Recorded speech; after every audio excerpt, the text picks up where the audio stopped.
8 तारीख को रिजल्ट आ जाएगा 3 बड़े बाई इलेक्शंस का यूपी में, और उसके बाद बिना ब्रेक लिए काम शुरू हो जाएगा स्थानीय निकाय के चुनाव पर। कैसे देख रहे हैं आप इसको? अमिताभ जी, आपने बिल्कुल सही कहा। देखिए, हर चुनाव के अपने ढेर सारे गहरे निहितार्थ होते हैं। बेशक ये जो उपचुनाव 3 हो रहे हैं, जैसा कि आपने भी बताया कि जो जीतेगा उसका हौसला बुलंद होगा, और स्वाभाविक रूप से उसके जो कार्यकर्ता होंगे, उसके जो नेता होंगे, उसके जो शीर्ष हाईकमान होगा, वह 2024 के लड़ाई को और भी तेज धारदार तरीके से अंजाम देने की कोशिश करेगा। और बेशक अगर जो चुनाव हारेगा तो निसंदेह जो है कहीं ना कहीं जो है अपने आप को पराजित अनुभव करेगा, और शायद उसे महसूस होगा कि हमारी जो भी रणनीति जमीन पर बुनी जा रही है शायद वह काम करती हुई नहीं दिख रही है। और दूसरी महत्वपूर्ण बात यह कि सभी राजनीतिक दलों के लिए जो निकाय चुनाव होगा, निसंदेह जो है अपने आप को दुरुस्त करने या 2024 से पहले जहां उनकी कमी है उसका कील कांटा जो है मजबूत करने की कोशिश करेगा। उदाहरण के लिए भारतीय जनता पार्टी मान करके चल रही है कि जो उसके तकरीबन 22,000 बूथ हैं, जो सर्वे में भी आया है, जहां पर यादव बहुत हैं, जाटव हैं, मुस्लिम है, वो बेहद कमजोर है। जो 1,73,000 बूथ पूरे यूपी में है, उसमें 22,000 पर जो कहीं ना कहीं जो है निकाय चुनाव के जरिए वह अपने आप को तौलेगी, देखेगी, और निसंदेह जो है उसकी पूरी कोशिश होगी कि अगर 80 का टारगेट हमने रखा है तो 17 जो निगम के जो चुनाव हैं, जो उसके मेयर होंगे, उसके पाले में आ जाए। आप पश्चिमी उत्तर प्रदेश में आपने देखा कि लोकसभा चुनाव में भाजपा को मुरादाबाद मंडल में, फिर आपके सहारनपुर मंडल में काफी झटका लगा था। लगभग जो 7 सीटें जो है भारतीय जनता पार्टी हार गई, चाहे वो आपका सहारनपुर हो, रामपुर हो, संभल हो, मुरादाबाद हो, बिजनौर हो, अमरोहा हो, आपने देखा। तो और वो आप पिछला देखेंगे तो अलीगढ़ और मेरठ में मेयर का चुनाव बसपा जीतने में कामयाब रही। तो निसंदेह जो है यह चुनाव भारतीय जनता पार्टी के लिए अपने आप को 2024 में मजबूत करने के लिए, और विपक्ष के लिए किस तरह से भाजपा का रणनीतिक तौर पर मुकाबला करें, उसके लिए संदर्भ में देखना होगा। जी बिल्कुल ठीक बात। चतुर्वेदी जी, खतौली, रामपुर और मैनपुरी में जो समाजवादी पार्टी की स्थिति परिस्थिति और उसकी क्रिया प्रतिक्रिया, स्थिति परिस्थिति कम क्रिया प्रतिक्रिया जो दिखाई दी चुनाव को लेकर, वो हौसला बुलंद वाली तो नहीं लगती दोस्त। नहीं, सब गड़बड़ हो गया, पुलिस ने ऐसा किया, इसने ऐसा किया, ये हो गया, चुनाव आयोग भाजपा का पिछलग्गू हो गया, इस तरह की बातें तो आई। अब इस मनोबल से ये स्थानीय निकाय के चुनाव में जाएंगे चतुर्वेदी जी? अमिताभ जी, जहां केवल शिकायतें होंगी जी। देखिए, अगर कहीं कोई ज्यादती होगी तो उसके खिलाफ आवाज उठाना तो हमारा कर्तव्य भी है और प्रत्येक नागरिक का कर्तव्य है। यदि अगर उसको लगता है कि कहीं उसके साथ कोई ज्यादती हो रही है तो उसको उठाना ही है। तो वैसे ही हम लोगों ने भी जहां दे पाया कि कहीं कुछ गलत हो रहा था तो हम लोगों ने उस बात को उठाया, वो एक अलग विषय है। अब बात करते हैं निकाय चुनाव की, तो निश्चित रूप से एक चुनाव जब ये तीनों जो भी अभी नतीजे आएंगे, इसमें हम लोग ऐसी आशा करते हैं कि नतीजे जो है हम लोगों के पक्ष में बहुत अच्छे आएंगे। लेकिन चाहे अच्छे आए चाहे बुरे आए, लेकिन जब हम निकाय चुनाव में जाएंगे तो हम एक नई जो है वो शुरुआत करेंगे वहां से। और कुछ कमियां जो हम लोगों ने पहले रखी हैं, वो जैसे कि जो प्रचार या जिस तरीके से उपचुनाव में होना चाहिए था, जैसे तैयारियां होनी चाहिए थी, वैसे समाजवादी पार्टी ने पहले जो कुछ कमियां छोड़ी थी, आज वो अपनी कमियों को कहीं ना कहीं देख रही है और उनसे सीख रही है। तो मैं समझता हूं कि जो अब हम जब चुनाव में जाएंगे तो अपनी जो गलतियां हुई हैं उनसे हम सीख करके अब बेहतर प्रदर्शन हम आगे जरूर करें।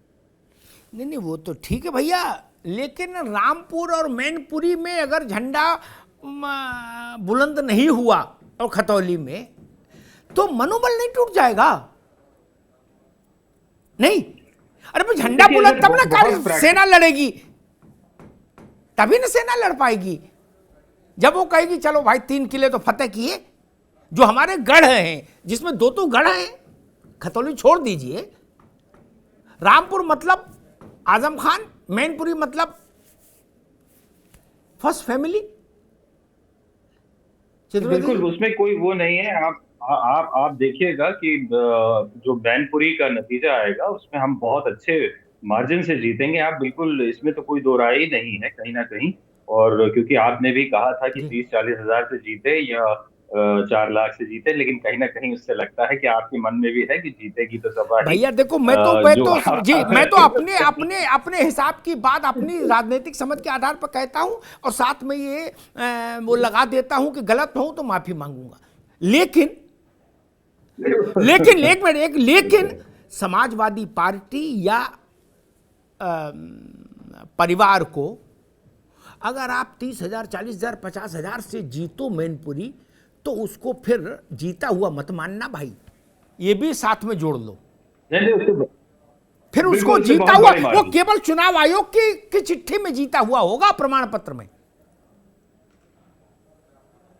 ये तो 3 लाख से ऊपर मामला जाए तब ना बात बनेगी, बड़े मार्जिन से। वरना तो मान लो भाई चुनाव आयोग ने जीत कर दे दिया। बट ठीक है, अभिमन्यु त्यागी जी जुड़ गए कांग्रेस के, उनका भी बहुत स्वागत है।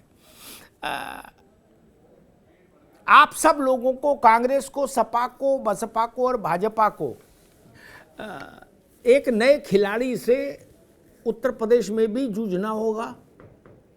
अब ये मत कह देना कि नहीं कुछ नहीं उत्तर प्रदेश में, हम सब जानते हैं ना।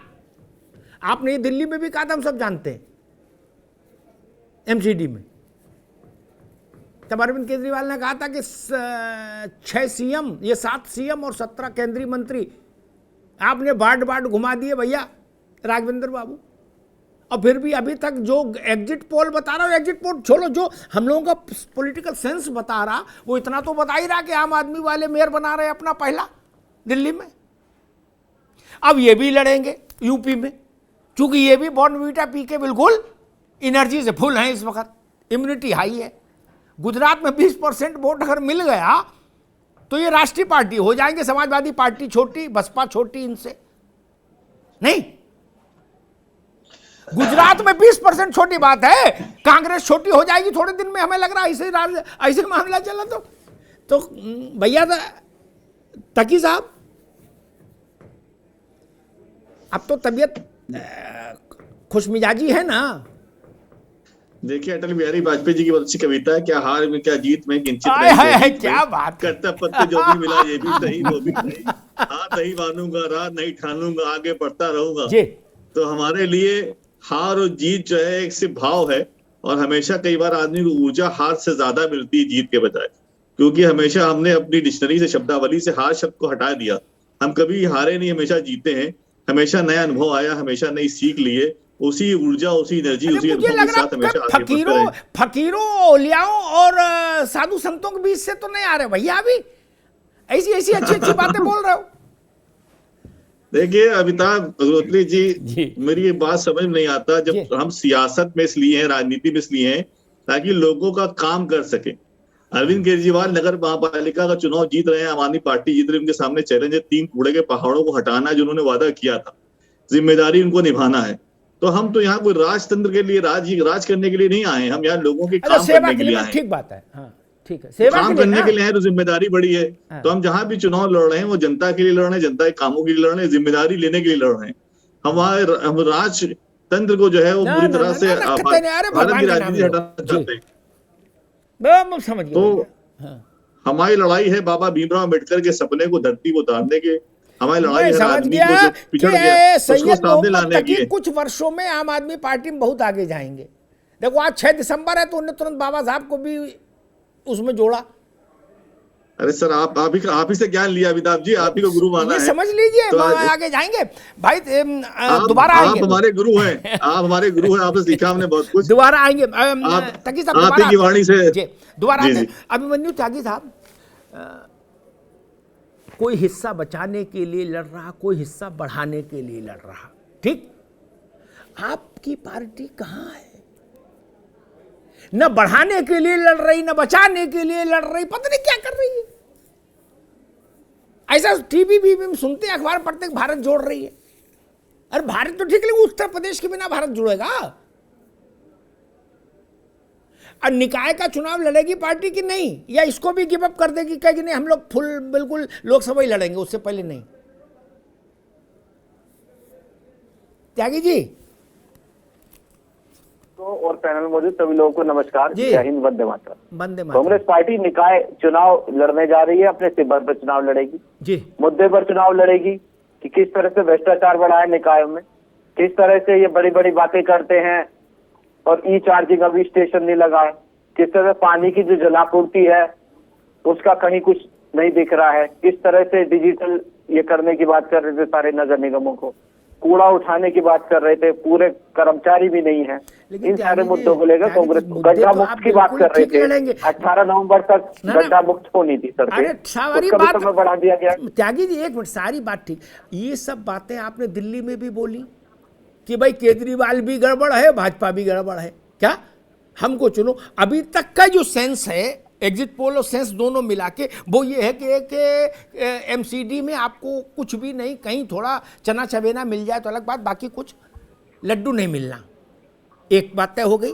दूसरा, बिहार में, अरे गुजरात में आप और भाजपा बाइपोलर चुनाव था क्या?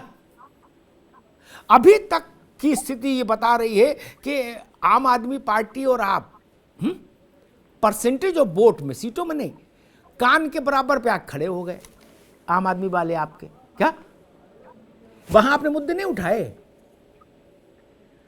देखिए ये जमीन भी तो देखो भैया, जमीन खिसकी जा रही है दादा। जमीन को संभालने के लिए तो एक नई कांग्रेस बनी है फिर से।